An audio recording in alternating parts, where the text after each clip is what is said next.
আসসালামু আলাইকুম। আশা করি সবাই ভালো আছেন। আমাদের কাছে পেশেন্টরা অনেক সময় এসে কমপ্লেনই করে যে স্যার আমার খাওয়ার রুচি কম, খেতে পারি না কোনোভাবেই। তো এই খাওয়ার রুচি নিয়ে যে একটা বড় শিল্প বাণিজ্য চলতেছে, হ্যাঁ, এটা উপলব্ধি করলাম। খাওয়ার রুচি বাড়ানোর জন্য অনেক ধরনের রেজিমেন আছে, হ্যাঁ, অনেকে পিপিআই এবং ডম্পিরিডন একসাথে খেতে বলে, এতে খাওয়ার রুচি বাড়ে। আবার আপনি যদি যান, এখন আবার একটা নতুন সিরাপ বাইর হয়েছে মেজেস্ট্রল অ্যাসিটেটটা, হ্যাঁ, মেজেস্ট্রল অ্যাপিটাইজ এইসব নামে পাওয়া যায়। আবার অনেক ভিটামিন তো আছেই, ভিটামিন খাইলে তো এদের ডিব্বাতেই লেখা থাকে যে খাওয়ার রুচি বাড়ে। খাওয়ার রুচি বাড়াইতে হবে, অ্যাপিটাইট বাড়াইতে হবে, আশ্চর্য কথাবার্তা।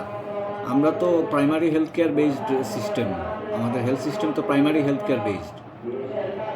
নিউট্রিশনাল স্ট্যাটাস অ্যাসেস করা তো আমাদের খুব ইম্পর্ট্যান্ট এবং কোর বিষয়। আমরা নিউট্রিশনাল স্ট্যাটাস অ্যাসেস করব, আমরা তার বিএমআই চেক করব, tricep skin fold thickness check করব, দরকার হলে কিছু ইনভেস্টিগেশন করব, হ্যাঁ, তো সে কি নিউট্রিশনালি ইম্পেয়ার্ড নাকি নিউট্রিশনাল স্ট্যাটাস তার ঠিক আছে। এই অ্যাপিটাইট বাড়ানোর জন্য এত হুড়োহুড়ির কী আছে?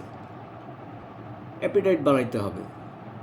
এবং এই অ্যাপিটাইট নিয়ে হচ্ছে আমাদের কাছে আসে, ওই যে যারা আসে খাম নিয়ে আসে তারাই হচ্ছে আসে, এসে হচ্ছে বিভিন্ন ধরনের রেজিমেন্ট নতুন নতুন কিছুদিন পর পর বাইর করে যে এইটাতে অ্যাপিটাইট বাড়ে, হ্যাঁ, পেশেন্টের। আবার সাইকিয়াট্রিস্টের কাছে যদি যান, হ্যাঁ, দুঃখিত আমি কাউকে কোনো স্পেশালিটিকে ছোটো করতে চাই না, হ্যাঁ, ওদের তো অনেক ওষুধ আছেই অ্যাপিটাইট বাড়ানোর।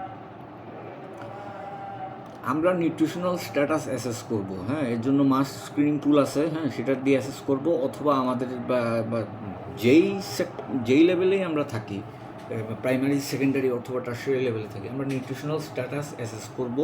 নিউট্রিশনাল স্ট্যাটাস অ্যাসেস করে সে যদি নিউট্রিশনালি ইম্পেয়ার্ড হয়, আমরা তার নিউট্রিশন ইমপ্রুভ করব। সেটা হচ্ছে প্যারেন্টারাল নিউট্রিশনও হইতে পারে, অথবা হচ্ছে এন্টারাল নিউট্রিশনে হইতে পারে। আমরা ফ্লুইড অ্যান্ড নিউট্রিশনাল থেরাপি তো আমরা জানি, আমাদেরকে তো এমবিবিএস লেভেল এটা পড়ানো হয়েছে, এটা তো নতুন কিছু না, হ্যাঁ। আমরা এটা ভুলে গিয়ে আমরা অ্যাপিটাইট ইনক্রিজ করার প্রতি এত মনোযোগী হয়ে গেলাম কিভাবে আমরা জানি না। এটাকে সরাসরি বলে কোয়াকিজম।